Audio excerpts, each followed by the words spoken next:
Halo, perkenalkan nama saya Vidya Sapurna Pratama dari kelas 11 IPA 1 SMA Negeri 1 Bengkayang. Pada kesempatan kali ini saya akan membahas soal Olimpiade Fisika tingkat kabupaten. Untuk soal yang pertama diambil dari soal OSK Fisika tahun 2011. Yang dimana tinjaulah sebuah sistem yang terdiri dari dua kubus homogen bermassa masing-masing M dan M besar, M kecil dan M besar, ditumpuk di atas lantai licin seperti pada gambar berikut. Seperti ini. Selain itu, kubus bermassa M berisi D, sedangkan kubus bermassa M besar berisi L. Diketahui, koefisien gesek statis antara permukaan kubus adalah mu S. Itu adalah koefisien geseknya. Kemudian kubus ditarik dengan gaya F tepat di pusat masanya, yang artinya tepat di tengah-tengahnya. Dan yang menjadi pertanyaannya itu, yang pertama adalah A. Syarat F, syarat gaya agar benda bergerak translasi atau bergeser bersama-sama dan tidak menggelinding. Pertanyaan yang kedua, syarat koefisien gesek atau mu S, seperti itu. Jadi di sini kita akan lanjut untuk menjawabnya, yang dimana kita harus memperhatikan dari gaya-gaya tersebut dengan proyeksi dari gambar. Jadi perhatikan gambar gaya-gaya pada sistem. Nah, di sini untuk M kecil di sini ada gaya gesek yaitu berupa F, dan juga pastinya ada W atau gaya berat yaitu massa dikalikan gravitasi. Nah, setelah itu ada gaya tepat di pusat massanya. Dan ini adalah kita anggap dengan gambar yang pertama pada benda M kecil.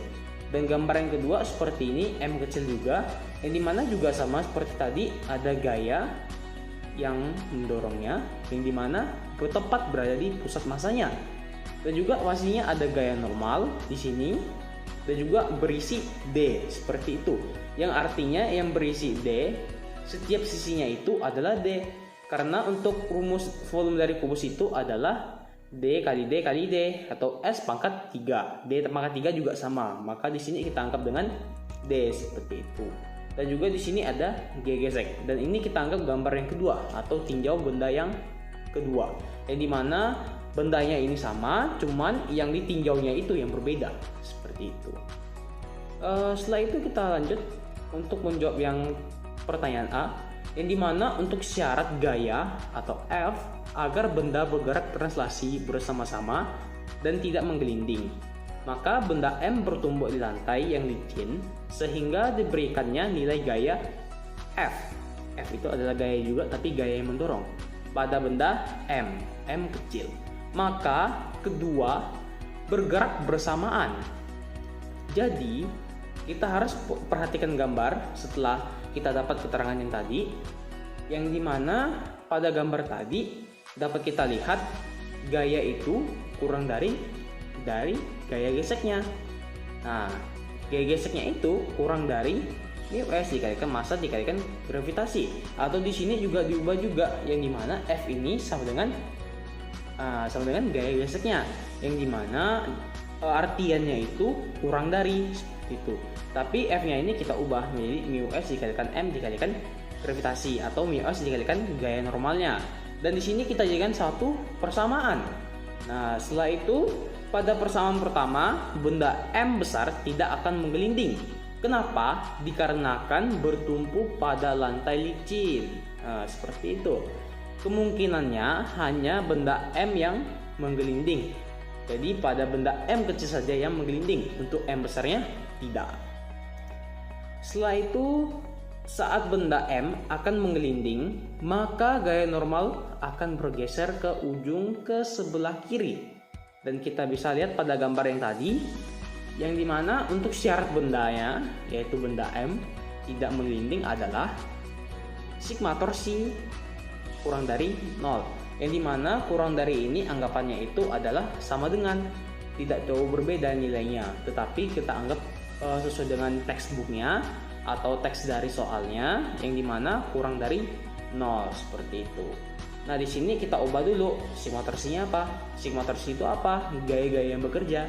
yang dimana gaya-gaya yang bekerja itu adalah gaya yaitu F dikalikan D per 2, yang dimana sisinya ini karena berada di pusat masanya maka dibagi 2. D-nya ini adalah isinya seperti itu, tapi fokusnya itu ke sisinya ya, seperti itu. Dikurangi dengan karena berlawanan gaya dengan gaya beratnya seperti itu. Nah, jadi dikurangi dengan massa kali gravitasi juga sama dikalikan sisinya, tetapi dibagi 2 seperti itu. Dan nilainya itu kurang dari 0. Setelah itu dapat kita simpulkan bahwa tinggal kita pindahkan saja nilainya. F tetap F dikalikan 2 D per 2 dan negatif mg D per 2 dipindahkan ke ruas kanan. Maka D per 2 tinggal dicoret saja. Sisanya yaitu F kurang dari massa kali gravitasi. Dan ini kita sudah mendapatkan persamaan yang kedua seperti itu. Nah, setelah itu untuk syarat F agar kedua bergerak translasi bersama-sama dan tidak menggelinding adalah pada persamaan 1 harus disubstitusikan ke persamaan yang kedua seperti itu. Nah, yang dimana setelah kita substitusikan untuk nilai F-nya itu kurang dari mu S massa kali gravitasi, dan ini adalah persamaan yang ketiga. Tinggal diubah saja. Seperti itu. Tinggal ditambahkan mu S seperti pada persamaan yang pertama. Disubstitusikan ke persamaan yang kedua, maka pada persamaan 3 menjadi F kurang dari mu S dikalikan massa dikalikan gravitasi seperti itu. Nah, setelah itu kita lanjut untuk menjawab pertanyaan yang B, yaitu syarat koefisien geseknya atau mu S, yang dimana dari persamaan yang ketiga maka koefisien gesek yang harus dipenuhi adalah di sini mudah saja, tinggal kita pindahkan saja, yang dimana F kurang dari mu S dikalikan massa dikalikan gravitasi. Yang kita ingin mencari syaratnya itu adalah syarat koefisien gesek. Jadi koefisien gesek itu lebih dari F per massa kali gravitasi karena nilainya itu berubah, yang dimana mu S-nya ini lebih besar anggapannya, karena di sini bisa kita perhatikan lambangnya. Jadi mu S-nya itu tidak bisa kita ini kan, nanti nilainya akan berbeda artinya. Misalnya dari angka min 1 gitu kan, lebih dari min 1 berarti kan 1, 2, 3. Kalau kurang dari 0 gitu kan, berarti kan anggapannya min 1, min 2, min 3 gitu. Jadi seperti itu. Untuk soal yang kedua diambil dari soal SK Fisika tahun 2009. Perhatikan sistem di samping. Ini dia. Sebuah massa M diikat dengan 2 tali ke sebuah tongkat vertikal. Panjang tali yang miring adalah L. Ini. Tali kedua dalam keadaan horizontal mendatar. Sistem diputar dengan suatu kecepatan sudut yaitu omega terhadap sumbu putar atau tongkat vertikal sedemikian sehingga kedua tali mempunyai tegangan yang sama besarnya. Sudut antara kedua tali adalah theta. Ambil theta dengan 0,8 nilainya. Jadi di sini untuk pertanyaannya yang pertama adalah gambar diagram gaya pada benda M. Untuk yang kedua, berapa besar tegangan tali nyatakan dalam massa dikalikan gravitasi. Asumsikan dengan tegangan kedua tali yang sama. Yang ketiga atau yang C, berapa kecepatan sudut ini atau omega yang memberikan keadaan di bawah. Nah, yang pertama-tama untuk jawaban yang bagian A kita harus menentukan gambarnya dulu, yang dimana ketika menggambar atau kita mengilustrasikan apa-apa saja yang diketahui, kalau menurut saya sendiri pasti seperti ini, yang dimana dapat kita tinjau dari kedua benda, yang mana benda yang bulat ini dia dan permukaannya, permukaan bagian luarnya berbentuk apa? Berbentuk segitiga. Jadi di sini dapat kita tinjau lagi, yang dimana di sini adalah tegangan talinya, yang tegangan tali 1, tegangan tali 2. Nah, ini berbeda. Setelah itu pada bentuk bulatnya tersebut atau mirip bola gitu, nah itu pasti ada yang namanya massa dikalikan gravitasi atau gaya beratnya. Karena bentuk arahnya itu mau berputar, maka ada kecepatan sudut seperti itu. Dan juga untuk segitiganya sudah tahu pastinya, yaitu trigonometri atau dari persamaan dari trigonometri. Yang dimana di sini jika sini L, maka di bawahnya ini adalah L cos theta, dan di depannya ini, depan sudutnya ini ada L sin theta. Pasti sudah tahu tentang trigonometri dan sifat-sifatnya seperti itu. Jadi ini adalah jawaban untuk yang pertama dari tinjau gambar. Setelah itu kita akan menjawab yang kedua, yang dimana untuk besar tegangan tali yang diperintahkan nyatakan dalam massa dikalikan gravitasi atau massa kali G. Maka benda M bergerak melingkar dengan jari-jari lintasannya. Setelah itu yang dapat kita tinjau, yang dimana jari-jari lintasannya itu adalah R sama dengan L cos theta. Nah, jadi seperti ini. L cos theta berarti kan arah yang bagian bawahnya itu yang tadi, yang diproyeksikan oleh suatu sudut. Nah, yang dimana untuk nilai sudutnya itu pokoknya mau sin theta, cos theta, nilainya adalah 0,8. Jadi 0,6 dikalikan L. Dan di sini kita sudah tahu untuk 0,8 itu sudutnya berapa, yaitu 37 derajat. Nah, di sini untuk sin 37 derajat nilainya adalah 0,8. Tetapi untuk cos nilai adalah 0,6. Maka di sini adalah 0,6 L seperti itu. Setelah itu resultan gaya pada sumbu X, yang dimana kita tinjau dulu dari sumbu X dulu. Maka yang kita peroleh adalah tegangan tali 1 ditambahkan tegangan tali 2 karena diproyeksikan oleh suatu sudut, maka menggunakan cos theta karena arah itu bagian bawahnya, sudutnya itu bagian atasnya. Dan juga di sini kita samakan dengan gaya sentripetal, yang dimana untuk rumus gaya sentripetal ini adalah mv kuadrat per r. Nah, kita sudah tahu untuk v dibagi r itu apa, yaitu omega kuadrat. Nah, karena v kuadrat r kuadrat. Nah, seperti itu. Jadi tinggal di bolak-balikan saja. Jadi v-nya ini dapat kita ubah. Nah, yang dimana omega dikalikan r kuadrat. Jadi tinggal dicoret-coret aja seperti itu. Nah, setelah itu dapat kita sederhanakan lagi, yang dimana T1 tambah T2 cos theta itu sama dengan 0,6 dikalikan M dikalikan omega kuadrat dikalikan L. Nah, di sini ada juga yang kita ubah, yang dimana R-nya ini adalah 0,6 L seperti itu. Maka kita akan lanjut lagi, yang dimana untuk resultan gaya pada sumbu Y. Nah, itu gaya yang bekerja adalah T2 sin theta sama dengan massa dikalikan gravitasi.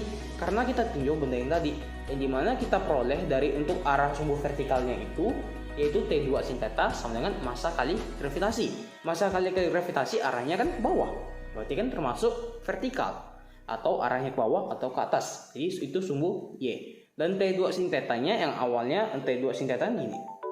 Setelah itu sin theta menuju ke atas seperti itu, maka dipengaruhi oleh suatu sumbu yang namanya sumbu Y seperti itu. Jadi di sini dapat kita ubah lagi, yang dimana kita pindahkan ya, bukan diubah tepatnya, tapi sama aja sih diubah juga. T2 sin theta-nya tinggal pindahkan ke bawah, maka T2 sama dengan massa kali gravitasi per sin theta. Nah, setelah itu kita sudah tahu nilai sin theta itu berapa, yaitu 0,8 massa kali gravitasi per 0,8. Maka di sini dapat kita ubah lagi, yang dimana kita mau bentuknya tuh ke pecahan biasa, bukan pecahan desimal. Jadi untuk atas dan bawahnya kita kalikan biar agar tidak seperti ini. Jadi 8/10. Jadi atasnya itu jadi 8, atasnya di 10 ya. Karena kan berpindah ya kayak itu. 0,8 kan 8/10, berarti massa kali gravitasi per 8/10. 10 naikkan ke atas jadi 10 kali mg per 8. Disederhanakan menjadi 5 dikalikan massa dikalikan gravitasi per 4. Seperti itu. Nah, setelah itu T1 itu sama dengan T2, yang dimana nilainya itu adalah 5 mg per 4. Jadi tegangan talinya itu anggapannya itu sama seperti itu. Maka Untuk mencari jawaban tadi itu nilainya adalah segitu, 5m G per 4. Sekarang kita lanjut yang ketiga, yaitu yang ke C, yang dimana yang ditanyakan adalah besar kecepatan atau kecepatan sudutnya yang memberikan keadaan di bawah dari sumbu X yang diperoleh. Yang dimana di sini dapat kita tinjau lagi untuk gaya yang bekerja itu pada kecepatan sudut, yaitu T1 tambah mg per sin theta. Ini dapat kita ubah nilai yang tadi. Nah, yang dimana dikalikan cos theta dengan arahnya sama dengan 0,6 dikalikan m dikalikan omega kuadrat dikalikan L. Dan di sini nilai-nilai yang diperoleh dari pertanyaan yang A dan B kita substitusikan ke sini. Seperti itu. Dari A kan kita sudah tahu karena kan kita hanya meninjau gambar. Dan dari B itu kita sudah dapat beberapa persamaan, tinggal kita masukkan ke sini. Jadi lebih mudah seperti itu. Maka di sini dapat kita tinggal pindah-pindahkan saja. Ini pindahkan sana, ini pindahkan ke sini, tinggal 0,6 pindahkan ke ruas kiri. Nah, mg sin theta pindah ke ruas kanan, dicoret-coret. Nah, setelah itu mendapatkan hasil 16/8 dikalikan gravitasi sama dengan 0,6 dikalikan omega kuadrat dikalikan L, seperti itu. Nah, setelah itu sama juga tinggal dipindahin 0,6 nya pindahin, L nya kita pindahin. Maka sisanya adalah omega kuadrat. Di mana omega kuadrat ini sama dengan tinggal pindahkan kan 3 habis. Nah, tinggal 20. Jadi dikalikan dibagikan tinggal 20. Dikalikan gravitasinya karena gravitasi kan berada di atas, berarti kan jadi perkalian bagian atas. Dan L yang pindah ke bawah maka akan jadi suatu pembagian karena awalnya adalah perkalian. Jadi sisanya itu adalah 20G per 6L. Dan sini disederhanakan. Nah, jadi 10G per 3L. Yang dimana ini adalah nilai omega kuadratnya. Yang ditanyakan adalah nilai omeganya sendiri berapa. Nah, di sini tinggal kita akarkan. Keduanya kita akar dari omega kuadrat tetap omega saja. Sama dengan akar 10G per GL. Jadi ini adalah nilai dari kecepatan sudutnya. Jadi seperti itu. Untuk soal yang ketiga diambil dari soal OSK Fisika tahun 2014. Sebuah roda berada di atas sebuah tiang vertikal. Perhatikan gambar di bawah ini. Nah, seperti ini. Tiba-tiba, benda tersebut pecah menjadi 2 bagian. Terpental mendatar ke kiri dengan kecepatan 3 meter per second. Dan satu bagian terpental ke kanan dengan kecepatan 4 meter per second. Pada kondisi tertentu, vektor kecepatan dari 2 pecahan tersebut saling tegak lurus. Hitung dan ambil G sama dengan 10 meter per second kuadrat, yang dimana G ini adalah percepatan gravitasinya. Yang kita hitung adalah waktu yang diperlukan setelah tumbukan hingga kondisi itu tercapai. Yang kedua, jarak antara pecahan ini saat kondisi di atas terjadi. Jadi untuk yang pertama-tama kita menjawab yang A, yang dimana yang ditanyakan adalah waktu yang diperlukan setelah tumbukan hingga kondisi itu tercapai. Yang dimana bola pecah menjadi 2 bagian searah dengan sumbu X dan yang searah dengan sumbu Y. Nah, dipengaruhi oleh percepatan gravitasi yang konstan. Nah, yang dimana percepatan gravitasi ini adalah G sama dengan 10 meter per second kuadrat, yang biasanya disebut dengan kecepatan terhadap sumbu Y atau Vy. Setelah itu pecahan pertama ke kanan, yang dimana untuk yang pertama kita anggap dengan percepatan yang arah horizontal, yaitu X, sumbu X. Jadi V1X. Jadi kan karena pecahan yang pertama kita anggap dengan V1 dan juga tinjauannya itu yang ke X atau sumbu X, yang mana ini sama dengan 4 meter per second. Nah, setelah itu untuk pecahan yang kedua ke kiri, yaitu V2X sama dengan negatif 3 meter per second, yang dimana arah tinjauannya itu mengarahnya yang berbeda seperti itu untuk pecahan yang kedua. Dan di sini tinjauannya itu kita anggap dengan V2X seperti itu. Maka persamaan vektor kecepatan yang dimana kita sudah mendapatkan yaitu V1 sama dengan V1X Dan ini kita anggap dengan I dengan J ini adalah suatu bilangan yang dimana menandakan itu adalah X dan Y. Jadi V1XI tambah V1YZ sama dengan 4I kurang VYZ. Atau J maksudnya J ya. J dengan J.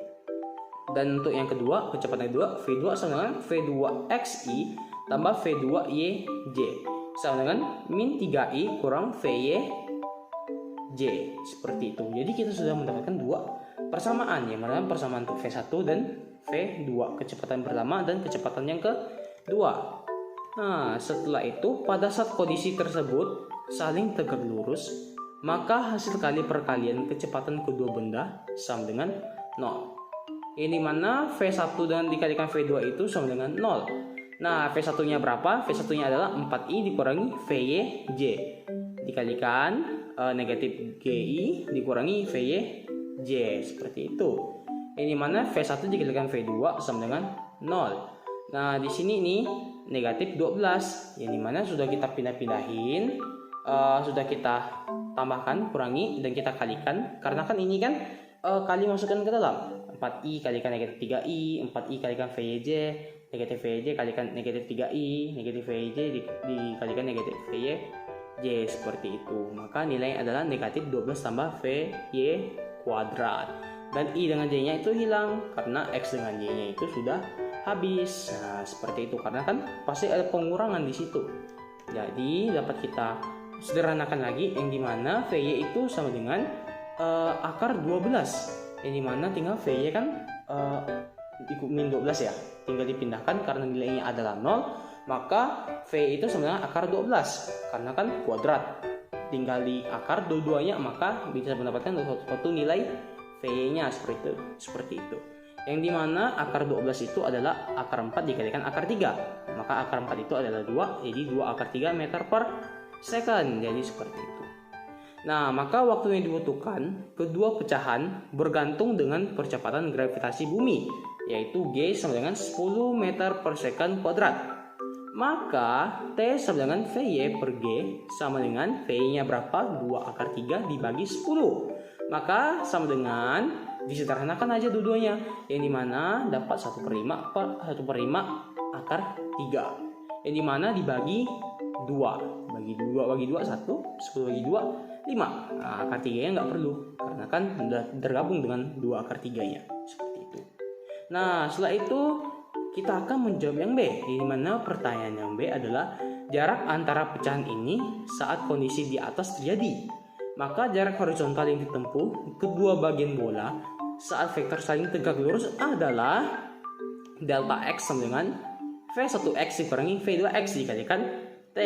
Nah, X ini adalah jaraknya, yang dimana delta X ini tinggal kita ubah saja. V1X ini berapa nilainya? Yaitu 4 dikurangi min 3, yaitu V2 nya, seperti itu, dikalikan T.